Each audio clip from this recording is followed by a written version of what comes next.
going to show you a trick how to make turkey meatballs moist because turkey is very lean and it tends to dry out very easily. This turkey was from Whole Foods. Normally I get the 6-pack from Costco. It's the best price. I think it's $1.99 a pound. I have a lot of basil and parsley here. I wish I had a little bit more basil. Herbs it requires is a 1/2 cup of basil and a 1/2 cup of parsley. We want to make them really flavorful because turkey is the blandest of the meats you're going to use. I mean, I guess you could also use chicken. A lot of times people would use pork. Just overall just has more flavor right from the get-go. Use whichever one you like. I like it with the turkey. It almost becomes a healthy soup because everything else in it is very healthy. There's like greens, carrots, celery, and chicken broth. You can try to get rid of the really big stems of parsley. Like this one, I would just get rid of.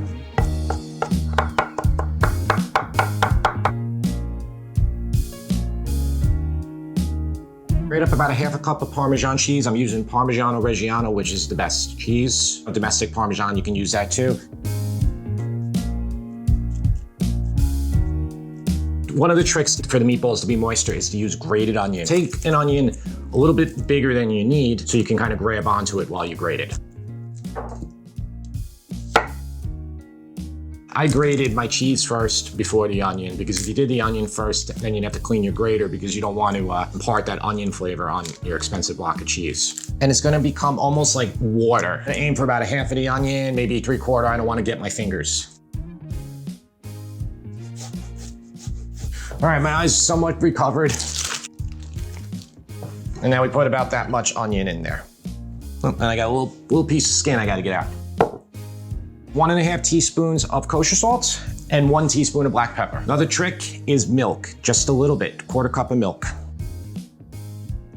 Basically, we're adding moisture into this. A lot of times, even for beef meatballs, people will put milk in there. They'll mix it like with bread. They'll soak the bread in the milk. You can do that too. If you're not using like chuck for your beef meatballs, say you're using like a very lean sirloin. So it's the same principle here. Turkey's very, very lean. And the last thing, I'm just gonna add 2 tablespoons of olive oil, just regular olive oil. 1 cup of breadcrumbs. And listen, I'm putting 1 cup of breadcrumbs in here for 2 pounds of ground turkey. If you want to put more breadcrumbs, you can up to a certain point. If you start going a little too high, your meatball will become tough. Say you want to get like 50% more meatballs out of this, you could definitely add a couple more cups of breadcrumbs. But you'll see, like as you do it, you know, they'll get very bready and they'll get tougher. The last thing we're going to need is the eggs, and this is our binder, what's going to keep it all together. Now you have all your good ingredients in there. You crack an egg and then it's a bad egg and then you ruin your ingredients. So crack them first into another bowl, beat them up, and then put them in there. It's safer.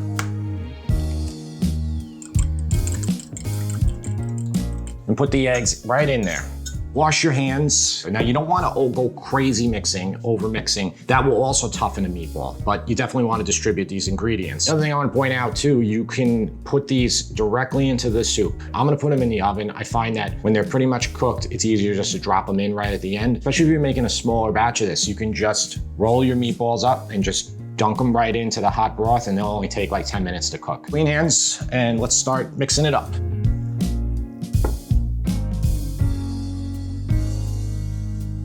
It's fairly well distributed. It's gonna be a very, very wet mixture. I got a baking tray right here with parchment paper on it. Just makes it easy, they don't stick, but if you don't have parchment paper, just spray down cooking spray or lightly oil with olive oil. So to roll them and to ensure that they're not like a big mess sticking to your hands, you could do 1 of 2 things. So you could do a bowl of water or like paper towels with water like that are wet and keep your hands wet. Or you can oil your hands. You might have to do that a few times too. I'm going with the water. So what I'm gonna do is to start, I'm gonna reach in. Okay, my hands are wet now. And I'm just taking a very small amount of this meatball mixture. Say you want it a little bit smaller, take it out. The smaller you make them, the more time it's gonna take you to do it. Some people like the meatballs to be very, very small in this. I kind of make them all, one's a little bit bigger than the other. So you just keep going like this, and then nothing will stick to your hands. Every 1 or 2 meatballs, dunk your hands in the water, roll it up, and there you go. Just space them apart. It takes a few minutes. I feel like I didn't have to show you me rolling out almost 60 meatballs. What do we got, 4, 8? Yeah. Yep, that sounds right about right. And it's funny, on the written recipes, I've made this so many times, you'll get about 40 to 60 meatballs depending on how, now listen, if you do them half the size of this, which you'll often see, then you're gonna get about 120 meatballs. So do whatever way you like. Yeah, they all want and fit on one baking tray. And I'm just gonna put them in the oven for 375 for 15 minutes, and that's gonna give us time to start making the soup. I wanna show you the pasta. Acini pepe or Acini di pepe. Here people say it here. So it's a little small pasta that is it's made for this soup. Now, if you can't find that, because you might not be able to find that in some stores, you can use tubetti or ditalini. So De Cecco calls it tubetti, Barilla calls theirs ditalini. And typically you'll find this one in pasta fagioli or pasta with peas or pasta ceci, pasta with chickpeas. There's no reason that you can't use it here in this Italian wedding soup. One that I'm pretty sure you're gonna be able to find no matter where you live in the country is orzo. And then another one too, small shells.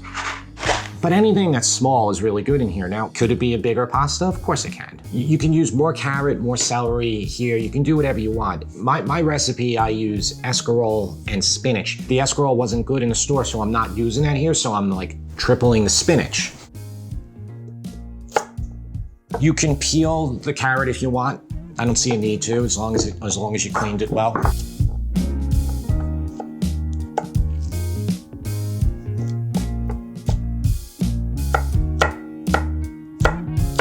Just getting it kind of bite-sized. I'm not trying to make everything exactly the same size. If you want to do that, be my guest.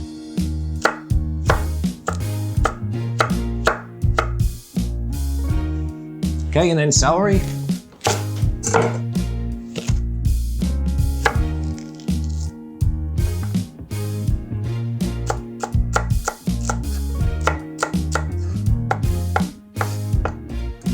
That's 2 carrots and 2 celery. 1 medium onion. If you don't like onion in your soup, don't put it in, but it's already in the meatballs anyway, right? Just really go the extra mile to get rid of all that onion skin doesn't find its way into your soup.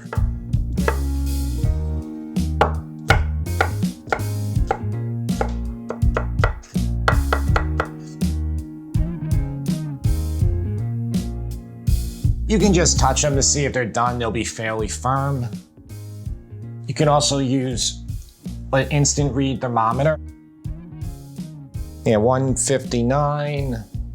They're gonna come up another 5 degrees. They're perfect like that. How long do they take? I think it was like 17 minutes. That's why I said 15 to 20 minutes. A lot of this is gonna depend on how large you roll them. You got a scale and you're gonna micro measure them and you'll be able to get it down to the last second. But by putting all that moisture in there between the milk, the olive oil, and the grated onion, it's almost like brining them, so it's gonna prevent them from getting so dry. So they'll be good. Don't cook them to like 190. Don't put the thing in there, and then you might have some trouble. This is a Dutch oven. Any pot is fine, just big pot. You're not really gonna have to worry about sticking here. You're making a soup. Coat the bottom with olive oil, about 1/4 cup.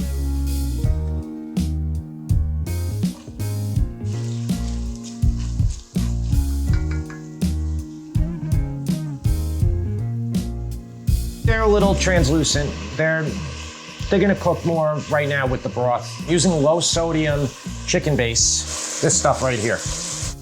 I've showed you guys this in the past. I really, really like that. I think it's much more economical, and I think it's a better product than the box stuff and the canned stuff. Ideally, the best thing you can do is make your own chicken stock. Often you don't have it, and you don't wanna go through that process when you just want a quick soup like this. So we're gonna put in 10 cups of chicken stock and bring it to a boil.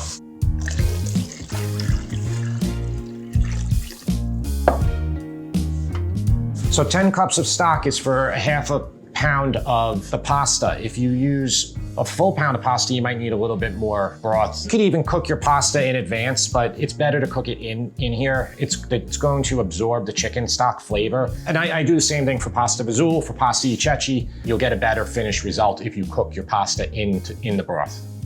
In order to speed it up, I'm just gonna put a cover on. If you wanna know exactly what 1/2 of box is, you can just take 2 equal sized cups and fill them up exactly, then you have 1/2 pound.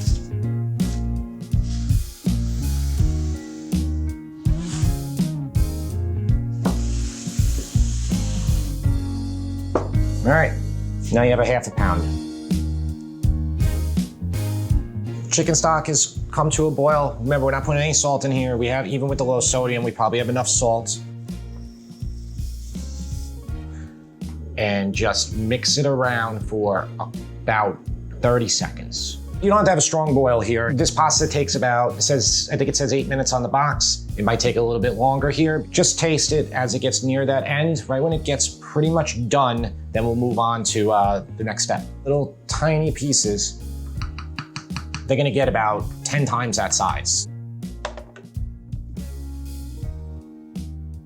If you have a really big pot, there's about 60 meatballs there. You could put them all in. I like to serve it, put a certain amount of meatballs in each bowl so everybody gets the right amount. The pieces got much bigger and they're pretty much done now. I'm gonna turn the heat off. Depending on the type of chicken stock you use, you really gotta test it to see if there's enough salt in here. It needs a lot more salt. So I'm gonna start with 1 teaspoon of kosher salt. I'll mix it around again to get it just right. It needs more pepper too. And often I'll serve it with either Parmesan or Pecorino. Pecorino adds some salt, so I'm gonna add a little bit in there now too. The rinds of your Parmigiano Reggiano cheese, I always save them. They're in the fridge. You could cook this soup with the rind too.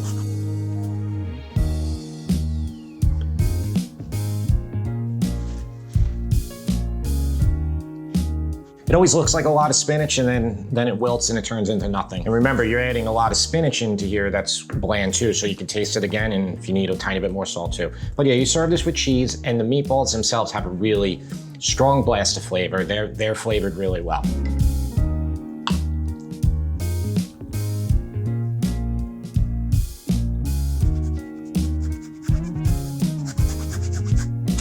Olive oil, it's good stuff.